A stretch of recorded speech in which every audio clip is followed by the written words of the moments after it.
Starting for 12th board exams for computer science and IP.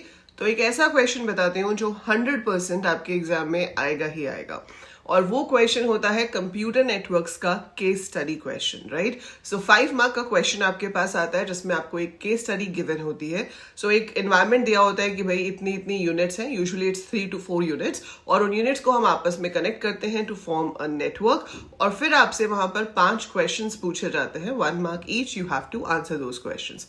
उसमें से एक question जो ऑलमोस्ट हर साल आता है, I am teaching it for 20 years, और 20 में से आप ये कह लो कि 16 बार तो ये क्वेश्चन आया ही है। So very rare chance it won't come, but it will come for sure, and that is find the location where server should be placed. ठीक है, तो आपको यूनिट्स दी होती हैं, आपको दिया होता है कि हर यूनिट में कितने कंप्यूटर्स इंस्टॉल्ड हैं और उन यूनिट्स का आपस में डिस्टेंस कितना है, और ये क्वेश्चन जरूर पूछा जाता है कि किस यूनिट में सर्वर इंस्टॉल होना चाहिए, राइट।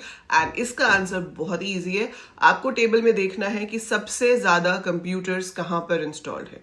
तो जहां पे भी सबसे ज्यादा कंप्यूटर्स इंस्टॉल्ड है, that is the unit where you have to place the server. तो आप सीधे सीधे आंसर में लिखेंगे कि so and so unit has the maximum number of computers, thus the server should be placed over there. So ये इसकी justification है। अगर आप थोड़ा और जस्टिफाई करना चाहते हो तो आप बता सकते हो कि there is a rule called 80-20 rule which says कि जहां पर सबसे ज्यादा कंप्यूटर्स हैं, सबसे ज्यादा रिक्वेस्ट भी वहीं से आएंगी, तो to serve them in a faster way हमें सर्वर वहां पे रखना चाहिए। सो सिंपल, टेबल देखो, जहां पे सबसे ज्यादा कंप्यूटर्स हैं सर्वर वहीं पे प्लेस होगा। सो ये 1 मार्क आपका पक्का है आपके बोर्ड एग्जाम के लिए।